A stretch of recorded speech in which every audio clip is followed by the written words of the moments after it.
안녕하세요. 바라라 학당입니다. 자, 이번 학기 바라라 학당은 연구와 놀자죠. 우리가 지금 8과 9원은 어떻게 봤나? 예, 8과를 할 차례인데요. 자, 우리 연구와 놀자 뭘 배우는지 먼저 한번 목록을 볼게요. 우리가 1과에서 왜 믿는가 얘기했죠. 영혼의 구원 때문에 믿는다고 했습니다. 축복이나 치유는 다음 것이죠. 우선순위는 영혼의 구원이고요. 그래서 당연히 이과에서는 영혼이란 무엇인가에 대해서 했고요. 자기 자신이고 하나님의 형상이라고 말씀드렸습니다. 모든 생명활동의 근원이죠. 그 다음에 영혼의 구원이기 때문에 이제 구원에 대해서 공부했고요. 구원은 외부의 힘의 도움으로 어려움에서 벗어나는 거죠. 네, 지옥이 아니고 그 근본 원인인 뭐에 대해서? 죄에 대해서 벗어나야 된다. 그래서 당연히 사과에서는 죄란 무엇인가에 대해서 공부했습니다. 죄는 뭐예요? 교만이죠. 하나님 무시하고 하나님 거역하고 하나님 거부하는 거. 네, 하나님보다 위에 있으려고 하는 거. 자, 요까지가 이제 우리가 흔히 말하는 땅의 이야기라고 1과부터 4과까지 땅의 이야기라고 말을 하고요. 인간론이라고 말을 합니다. 자, 5과부터는 이제 하나님의 구원에 대해서 얘기할 텐데, 자, 죄가 하나님을 무시하는 거였는데 하나님은 왜 인간을 구원하시나? 사랑하시기 때문이죠. 동시에 하나님은 어떤 특성이 있으세요? 거룩하시죠.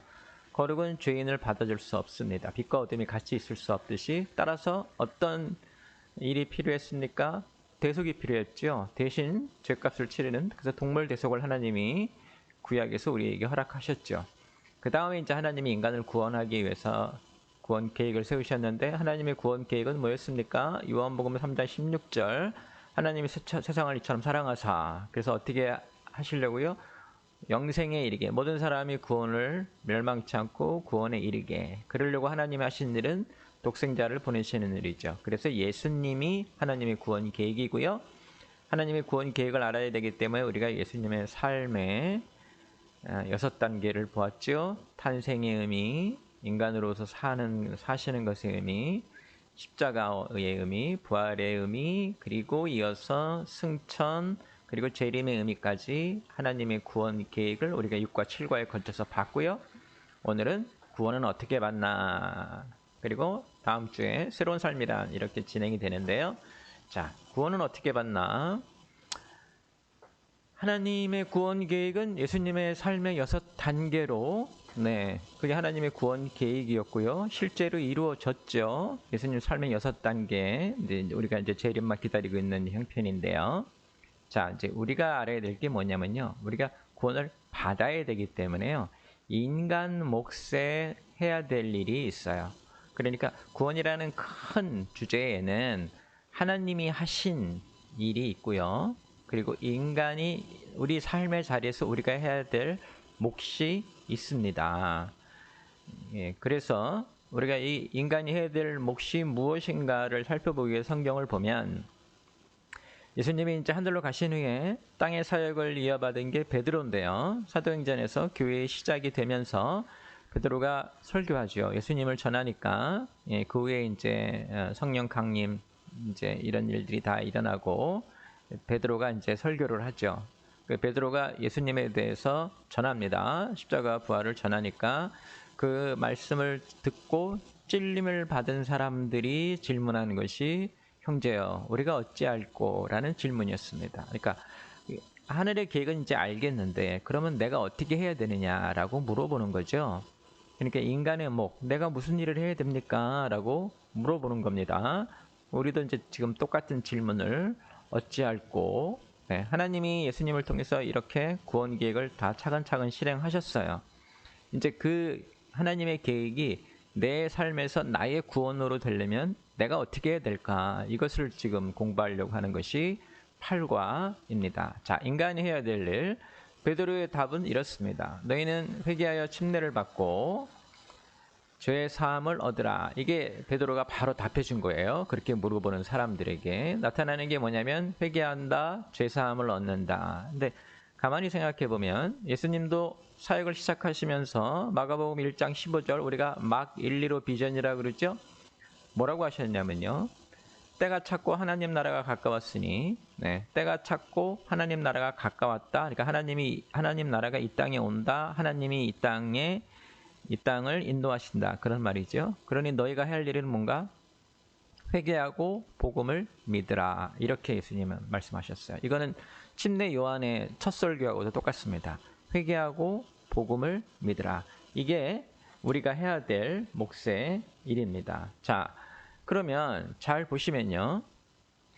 복음은 뭐냐면 예수님이 십자가에서 우리를 위한 대속 제물로 죽으셨고 죄의 값을 치르셨고 예수님이 부활하심으로 인해서 사망을 이기시고 새 생명을 얻게 됐다. 이게 복음이에요.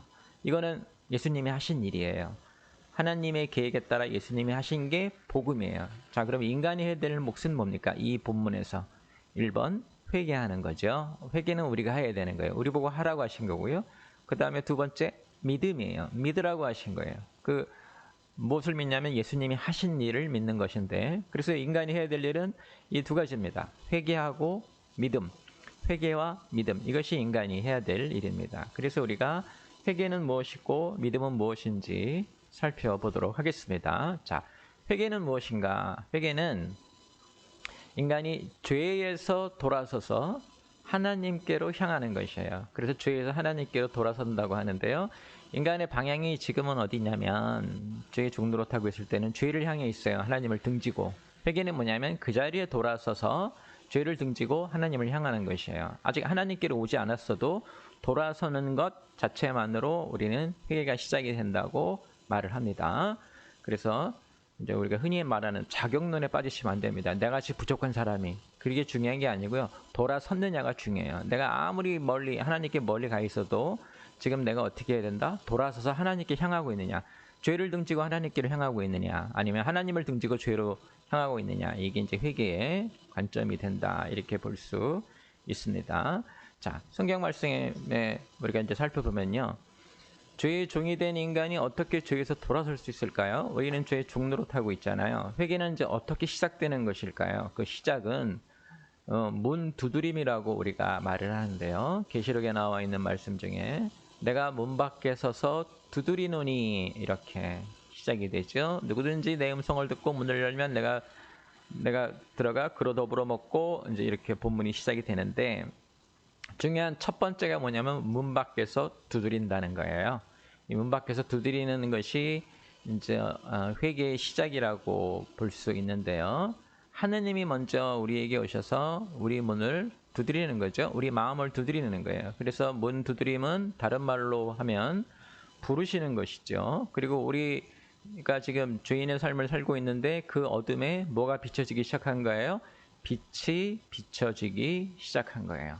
이 문 두드림은 여러 곳에서 일어납니다. 여러분 같은 경우에 가족들에 의해서 문 두드림이 시작될 수도 있고요. 환경에 의해서 시작될 수도 있어요. 몸이 아프다든가 어려운 일이 생겼다든가 이런 환경 때문에 내 영적인 것에 대한 관심을 갖기 시작할 수도 있어요. 이걸 우리가 문 두드림이라고 말을 하고요. 또 성경 공부도 그렇습니다. 지금 만약에 인터넷으로 이 강의를 쭉 들으신 분은 오늘이 8과째니까 8주째 이걸 듣고 계신데요. 여러분이 이 강의를 듣기 전에 생각해 보면은 전혀 구원이라든가 영혼이라든가 죄라든가 이런 것에 관심이 없었던 분일 수도 있어요. 근데 지금 8주째 이 강의를 듣고 있거든요. 제가 이렇게 온라인 강의 말고 교회에서도 이 강좌를 하는데 불과 몇 개월 전에 교회에 아무런 관심이 없었던 분들도 이렇게 8주에 걸쳐서 교회를 방문해서 목사인 저와 공부를 같이 하는 건 기적 같은 일이죠. 생각지도 못한 일이에요. 학교를 졸업하고 이렇게 어떤 공부를 새로 하는 것 자체가 쉬운 일이 아닙니다. 그걸 우리가 다 뭐라고 부르나? 문 두드림이라고 부릅니다. 그러니까 때가 되었고 하늘이 가까이 온 곳이에요. 여러분 자신에게. 자, 이 문 두드림을 통해서 인간은 그 하나님이 우리를 부르시는 것을 듣고 빛을 받아들여서 처음에 일어나는 일이 뭐냐면 빛을 비춰주면 제일 먼저 우리가 깨닫는 건 우리가 죄인임을 깨닫는 거예요. 깜깜한 속에 있을 땐 내가 몰랐는데 빛을 비추니까 내가 어떤 모습으로 살고 있는지 깨달은 거죠. 예, 그래서 죄인임을 깨닫고 그 다음에 고린도후서에 있는 말씀처럼 자신이 죄인인 것을 깨닫고 부끄럽고 아프게 여겨서 죄에서 떠나는 것, 죄를 싫어하고 죄에서 떠나는 것, 이것을 우리가 뭐라고 부르냐면 회개라고 부릅니다. 그래서 정리하면 하나님이 시작하시죠. 문 밖에서 두드리셔요. 여러 가지 방식으로 우리 삶에 우리 영혼을 깨우셔요. 그거를 우리가 듣고 빛을 받아들이는 것, 돌아서는 거예요. 빛을 등지고 어둠을 바라보다가 이제 어둠을 등지고 빛을 바라보는 거예요. 빛을 받아보면 자신이 어떤 모습인지 깨닫기 때문에 자신이 죄인인 것을 깨닫고 부끄러워하고, 부끄러워한다는 것은 어떻게 발전하게 됩니까? 죄를 싫어하고 죄에서 떠나게, 그런 마음이 되는 거죠. 그래서 죄를 싫어하고 떠나려고 하는 마음의 결심과 삶의 변화, 이것을 우리가 뭐라고 부르냐면 회개라고 부릅니다. 회개는 하나님의 도우심으로 인간이 자신의 죄성을 깨닫고 죄를 미워하고 죄를 떠나려는 마음의 결심과 삶의 변화입니다. 그러니까 어둠 속에 잠들어 있던 하나님의 형상이 하나님이 부르시는 소리를 듣고 깨어나서 응답해서 빛을 보게 되는 것, 이걸 이제 우리가 회개라고 부릅니다. 자, 회개 다음에는 이제 무슨 일이 일어나야 되냐면 아까 본문에 나온 것처럼 회개하고 믿으라 하셨기 때문에 믿어야 되는데요. 자, 믿음은 무엇일까요? 믿음은 하나님께 대한 인간의 전인격적인 의지와 신뢰예요. 여기서 나타나는 게 이 전인격적이라는 것인데요. 전인격적이라는 것이 뭐냐면 우리 삶의 모든 부분에서 우리 삶의 모든 것을 다해서, 그래서 성경에도 나와 있죠. 힘과 뜻과 마음을 다해서, 이것처럼 그게 전인격적인 우리 인간의 모든 것을 다해서 하나님을 의지하고 신뢰하는 것, 이것을 우리가 믿음이라고 말을 합니다. 근데 이렇게 전인격적인 의지와 신뢰는요, 인간이 자기 스스로 타락한 것을 인정한 거예요. 하나님으로부터 떨어져서 그렇게 됐다는 것을 인정하는 것이죠. 그러니까 전적인 의지는 인간이 스스로 할 수 없다는 고백하고 똑같습니다. 그렇기 때문에 인간이 자신의 완전한 타락을 인정하고요. 내가 할 수 없다라고 인정한 거예요. 그러니까 하나님을 의지하는 거죠. 내가 할 수 있으면 의지할 필요가 없죠. 하나님에 대해서 전인격적인 의지한다는 얘기는 내가 할 수 없기 때문에 하나님을 의지한다는 것이고요. 내가 할 수 없는 이유는 내가 완전히 타락해 있기 때문에, 벗어나 있기 때문에, 그래서 스스로 타락을 인정하고 자신을 낮추어서 신뢰한다는 말이 뭐예요? 내가 부족하고 저분이 온전하니까 저분에게 맡기자는 것이기 때문에 자신을 낮추는 거예요. 그게 그래서 결국 뭐가 되냐면 의의 회복을 누구에게? 하나님께 맡기는 일이 되는 게 우리가 이제 말하는 믿음이라고 말을 합니다. 그래서 이 자체가 인간의 전인격적인 의지와 신뢰, 하나님께 대한 인간의 전인격적인 의지와 신뢰 자체가 인간이 스스로 처음 했던 하나님을 밀어내고 하나님 자리에 자신을 올려놓으려고 하는 일에 반대가 되는 일이죠. 죄된 본성인 교만, 그것을 뒤집는 게 하나님에 대한 전인격적인 의지와 신뢰예요. 그래서 믿음은 뭐가 되는 것인가? 원상 회복으로 가는데 상당히 중요한 것이 되고요. 자기 스스로 저는 부족합니다. 죄는 뭐였어요? 자기 스스로 내가 온전해지겠습니다라는 것이었죠. 나는 부족합니다. 그리고 나보다 높으신 하나님을 의지할 수밖에 없습니다라고 하는 것이기 때문에 죄된 본성인 교만을 뒤집는 것이고요. 그래서 성경에서는 이걸 뭐라고 표현하나? 믿음을 뭐로 여겨줘요? 의로 여겨주셔요. 내가 뭘 한 건 아니에요. 그런데 내가 이렇게 믿기 시작했어요. 믿음이 내 마음속에서 하나님을 의지한다는 거예요. 죄의 시작이 어떤 거였냐면 내 마음속에서 하나님을 밀어내고 하나님의 자리로 올라가려는 그 마음 때문에 선악과를 받아먹은 거죠. 그래서 믿음 자체만으로 첫 번째 죄된 본성으로 나타난 교만을 뒤집는 것이기 때문에, 그래서 하나님은 믿음을 의로 여겨주시는 것이에요. 그래서 믿음은 신앙생활에 대단히 중요하고요. 항상 우리에게 물으시는 게 믿느냐? 그 얘기는 너의 타락을 인정하고 너를 낮추어 의의 회복을 하나님께 온전히 맡기겠느냐라고 물어보시는 것과 똑같습니다.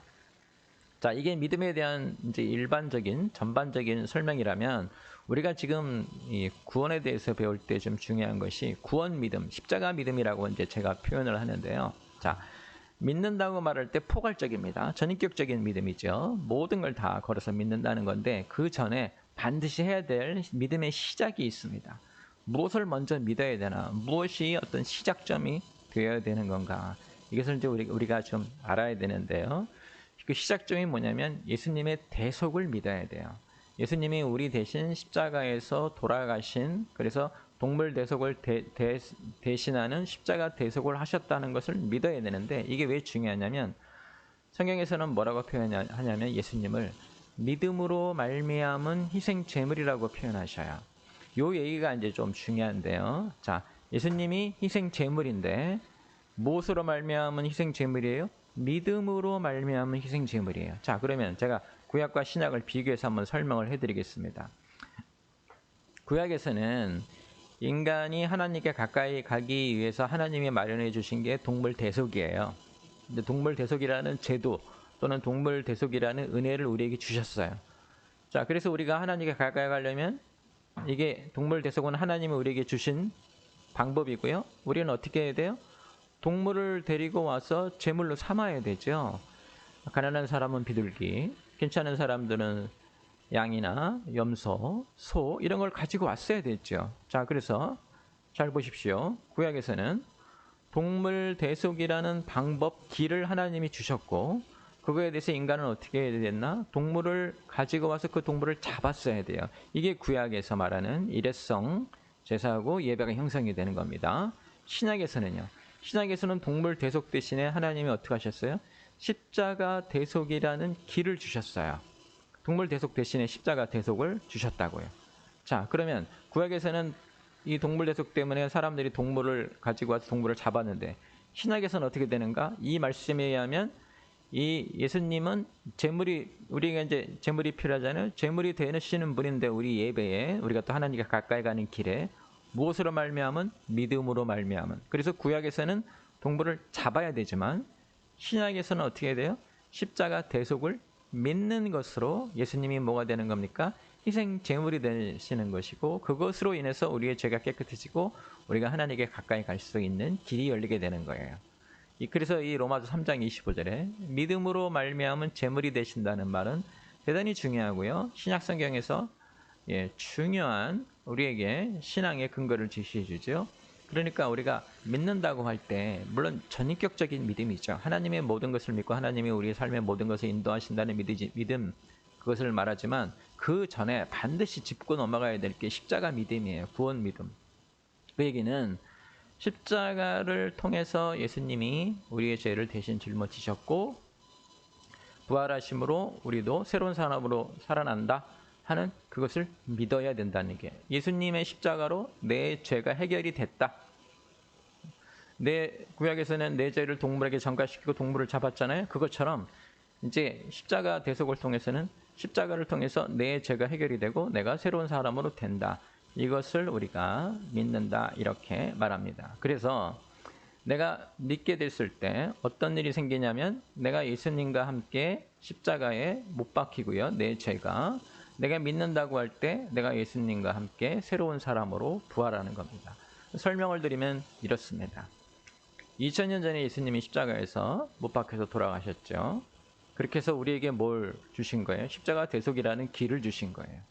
근데 그 십자가 대속이라는 길이 나의 대속이 되려면 나는 어떻게 해야 되는가? 지금 이 순간에 내가 예수님이 십자가에 돌아가실 때 내 죄가 예수님과 함께 못 박혔고 예수님이 부활하실 때 나도 새로운 사람으로 부활했다는 것을 믿어야 하는 거예요. 이걸 우리가 구원 믿음, 십자가 믿음이라고 하고요. 보통 침례받을 때 물어보죠. 예수님을 믿으십니까? 이런데 정확한 질문은요.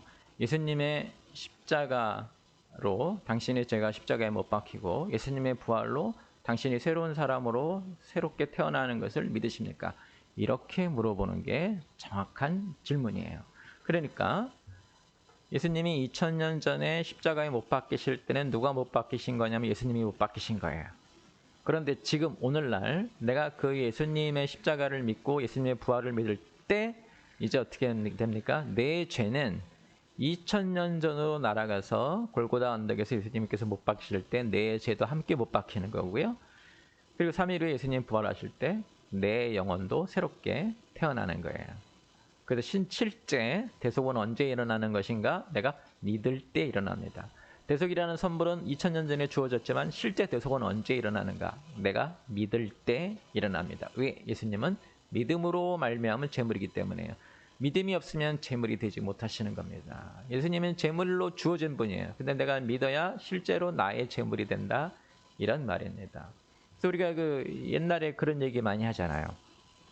2차 대전이 끝났을 때 일본 병사 중에 한 명이 필리핀 섬에 있는 숲속에 숨어 있었는데 자기네 일본 왕이 항복하고 전쟁이 끝난 걸 모르고 있었어요. 모르고 있었으니까 어떻게 해요? 계속 전쟁을 벌이는 거예요. 혼자 밤에 숨었다가 낮에 나타나서 사람들이 이제 그 사람이 거기 있는 줄 알고 전쟁이 끝났다고 아무리 말을 해도 안 들어줘서 나중에 일본에서 이제 어떤 사람을 보내서 그 사람이 산에 들어가서 밀림 속에서 그 사람을 만나서 설득해서 전쟁이 끝난 거 30년 후에 전쟁이 끝났다고 그 사람이 이제 일본으로 돌아오게 된 거죠. 자, 전쟁은 실제 언제 끝났어요? 30년 전에 끝났어요. 근데 이 사람의 전쟁은 언제 끝난 거예요?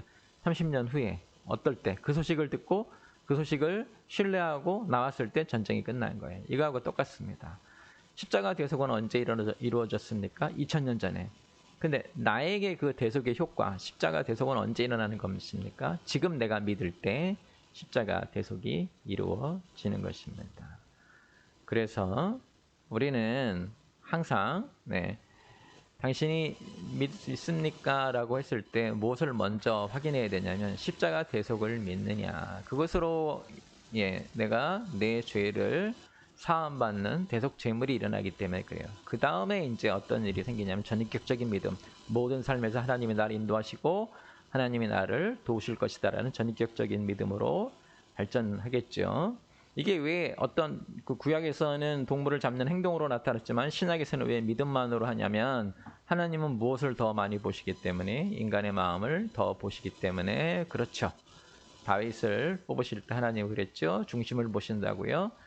하나님은 이런 동물을 잡는 행위, 외부적인 행위, 그게 구약적인 그런 제사라면 신약에서는 우리 마음 속에서 일어나고 있는 예수님의 십자가가 결국은 내가 나의 죄를 못 박는 것이고 예수님의 살아나심이 결국 내가 새로운 사람으로 태어나는 것이다 하는 것을 믿는 그 인간의 마음을 보시기 때문에 대단히 중요합니다. 그럼 믿음의 시작은 어디서 돼야 되는가?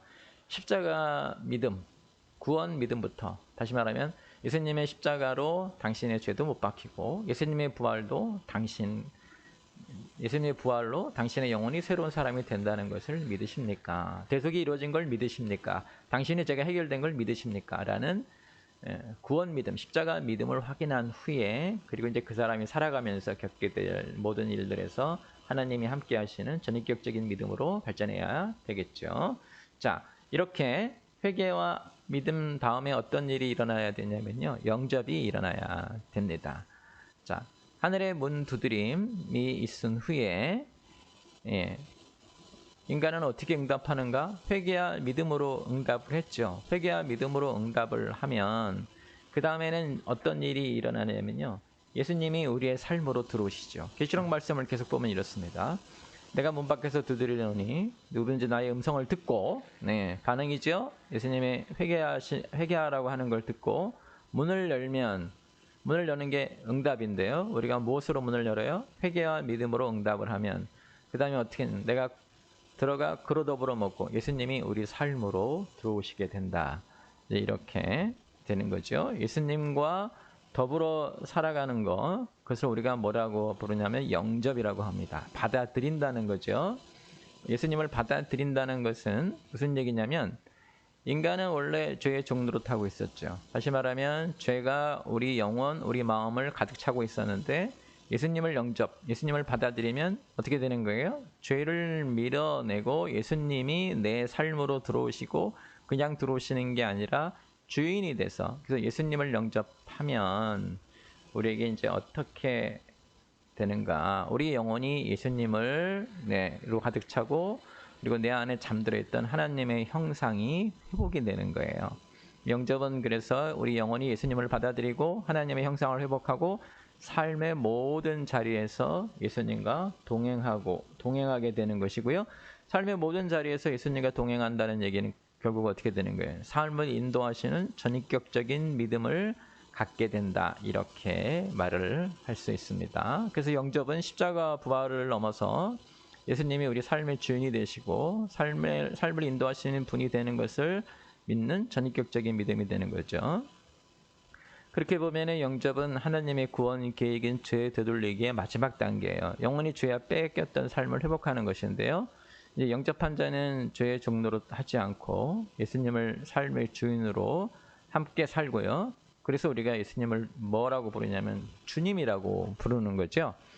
성경에서는 하나님은 주로 아버지라고 우리가 부르고요. 물론 이제 일반적인 호칭으로 주님이라고 부르기도 합니다. 예수님은 우리가 뭐라고 부르냐면 주님이라고 불러요. 그 얘기는 이때까지 우리가 죄의 종로로 타고 있었기 때문에 죄가 우리의 주인이었는데요. 그 주인을 몰아내고 이제 누구를? 예수님을 받아들임으로 예수님이 우리의 주인이 되셨다. 주님이다. 그분이 나를 인도하셔야 된다는 그런 선포와도 같은 것이에요. 그래서 항상 예수님을 우리가 뭐라고 표현하냐면 주님이라고 표현하는 것이죠. 이게 영접입니다. 자, 그래서 좀 정리하면 우리 인생에는 지금 세 개의 문 두드림이 있습니다. 하나님이 우리에게 주신 거예요. 회개하고 믿고 영접하는 것. 이게 세 개의 문 두드림인데요. 예수님이 우리 영혼에 보내는 세 개의 문 두드림. 인간을 구원으로 부르시는 소리인데 잘 보시면 이렇습니다. 자, 여러분이 그런 그 하나님의 부르심, 문 두드림을 듣는다는 건 첫 번째, 과거를 바라보며 자신이 죄인인 것을 깨닫고 죄를 싫어하고 죄에서 떠나겠다는 마음, 이게 회개고요. 지금 현재로는 나의 죄와 나의 그런 죽을 수밖에 없는 운명이 믿음을 통해서 예수님이 십자가에 돌아가심으로 해결이 됐고 예수님이 부활하심으로 나도 새로운 영혼이 됐다라는 게 믿음이고요. 이제 앞으로는 어떻게 살 것인가? 미래를 바라보며 앞으로는 예수님과 더불어 살고 그분이 인도하시는 그분을 주인으로 삼는 주님으로 삼는 삶을 살겠습니다 하는 게 세 개의 문두드림이에요. 제가 한번 두들겨 볼게요. 이걸 우리가 세 개의 문두드림이라고 합니다. 다른 말로 표현하면 이렇습니다. 당신은 죄인입니까? 라고 먼저 묻습니다. 과거를 바라보며 회개를 요구하는 것이죠. 당신은 죄인입니까? 예. 죄인인 것을 인정하지 않으면 얘기는 여기서 멈춰야 됩니다. 죄인임을 인정하지 않으면 이 다음 얘기는 다 의미가 없어집니다. 본인이 죄인이 아닌데 무슨 구원이 필요해요. 그죠? 본인이 죄인인 것을 깨닫느냐 이게 제일 중요하고요. 두 번째, 예수님의 대속을 믿으십니까? 지금 현재 예수님의 십자가로 나의 죄도 못 박히고 그러니까 죄의 값을 치른 거죠. 내 죄값을 치른 거예요. 예수님이 하신 건 인류의 죄값을 치르신 거고요. 그것이 나의 죄값이 되려면 내가 예수님의 십자가 대속을 믿느냐 이걸 물어봐야 되는 거죠. 예수님의 대속을 믿으십니까? 그리고 세 번째, 영접하여 더불어 사시겠습니까? 예수님을 영접해서 앞으로 예수님을 주님으로 살아가시겠습니까? 이 세 개의 대답에 다 네 또는 이제 교회를 오래 다니셨던 분들은 아멘 아멘 아멘 하셔야 우리가 뭐라고 하는가? 구원이 이르렀다고 하고 새로 태어난 영혼이라고 합니다. 이번 주에는 제가 숙제를 드릴 텐데요. 다음 주 마지막 공부를 하기 전에 여러분 스스로에게 물어보세요. 세 개의 문두드림을 통해서 첫 번째, 나는 내 과거를 돌아보며 내가 죄인인 것을 인정하고 내 죄를 회개합니까? 두 번째, 지금 나는 내 죄를 예수님의 십자가 대속을 믿음으로 내 죄를 해결하고 예수님의 부활을 믿음으로 내가 새로운 사람으로 태어나는 것을 믿으십니까? 라는 것이고요. 세 번째 문제드림은 앞으로는 미래에는 지금부터는 예수님을 영접해서 그분을 내 삶의 주인으로 주님으로 사시겠습니까? 라는 질문이에요. 그 질문에 답을 하셔야 어떻게 구원받았다고 우리가 선포할 수 있습니다. 지금부터 앞으로 한 주간 동안 여러분 시간 날 때마다 책상이든 문이든 뭐 어디 싱크대든 세 번 두드리시고요. 본인이 본인에게 물어보세요. 나는 회개하는가? 그다음에 나는 십자가 믿음이 있는가? 그다음에 나는 예수님을 영접할 것인가? 이 세 개에 대한 대답을 하면 구원받은 사람이라고 우리가 말을 하고요. 구원은 그렇게 이루어집니다. 아까 말씀드렸죠? 예수님은 무엇으로 말미암은 대속제물이에요? 믿음으로 말미암은 대속제물이에요. 그래서 이것에 대한 답을 주셔야 됩니다. 자, 그렇게 여러분들이 한 주간 동안 이것을 문 두드림, 세 개의 문 두드림을 숙제를 하시는 동안에 한번 우리가 여태까지 한 것을 복습을 하면 이렇습니다. 이쪽 면이 인간의 타락, 인간이 한 짓이고요. 오른쪽 면이 하나님의 계획, 하나님이 우리에게 해주신 것이에요. 이것이 딱 서로 정확하게 매치가 되는 걸 한번 보시기 바랍니다. 자, 죄의 시작은 뭐였어요? 땅에서 하늘로 올라가려고 하는 교만이었죠. 하늘의 계획은 어떻게 시작됐어요? 예수님이 하늘에서 원래 하나님과 같은 분이신데 땅으로 내려오셨죠. 이걸 처음 뒤집어 놓으셨죠. 인간의 교만을 겸손으로 뒤집어 놓으셨고요. 이렇게 죄가 시작이 되니까 어떻게 됐어요? 아담의 모든 후손에게 죄된 본성이 들어왔죠. 태어날 때부터 죄된 본성, 신풀 네이처를 갖고 태어나요. 근데 예수님이 이 땅에 오시면서 어떤 제2의 아담, 마지막 아담이라고 해서 의의 새로운 길이 열렸죠. 이렇게 뒤집어집니다. 자, 죄된 본성은 나중에 뭐가 됐어요? 죄가 되고요. 결국 사망에 이르게 되죠. 예, 하나님이 이걸 어떻게 해결하셨어요? 죄는 십자가로 해결하시고요. 사망은 부활로 해결하시죠. 이렇게 뒤집어 놓으셨고요. 자, 인간이 죄인으로 살게 되면 그 죄가 뭐라가 된다 하겠습니까? 습관이 돼서 항상 죄만 짓게 되죠. 그러나 십자가 부활로 우리는 의인이 되고요. 이 습관이 나중에 뭐가 돼요? 결국 우리가 죄의 종로로 타게 되는데 하나님의 계획은 예수님을 영접함으로 그분을 주님으로 삼아서 삶을 바꾸는 거죠. 이렇게 인간이 한 짓이 이쪽에 기록이 되어 있고 하나님의 구원 계획이 오른쪽에 기록이 되어서 보시면 전부 이렇게 하나님께서 인간이 한 행동을 다 죄를 짓는 과정을 다 뒤집어 놓으신 것을 볼 수 있습니다. 이번 주에 이 표를 보시면서 여러분 복습하시고 제가 아까 말씀드린 대로 문 두드림, 문 밖에서 내가 두드리노니 이거 기억하시고 네, 열심히 문 두드림 통해서 본인의 답이 뭔지 한번 보시기 바랍니다. 자, 이 그림을 다시 보여드리면요. 이 그림에서 문 두드리는 그림에서 우리가 눈여겨볼 게 뭐가 있냐면 이제 그 유명한 여러분 이제 그 예수님이 문 두드리는 그림 보실 텐데 이 밖에는 손잡이가 없어요. 예, 문은 반드시 안에서만 열 수 있어요. 예수님이나 하나님이 우리에게 하시는 일은 두드려서 잠자고 있는 우리 영혼을 깨우시는 것이고요. 내가 일어나서 문을 열어드려야 그분이 들어오셔요. 억지로 들어오시는 건 아니에요. 그래서 인간의 몫이 있다 이 말을 하려는 것이에요. 자, 이번 주 다시 한번 강의 복습하시고 문 두드림 숙제 열심히 하셔서 구원에 이르는 여러분 되시기를 주님의 이름으로 축원합니다.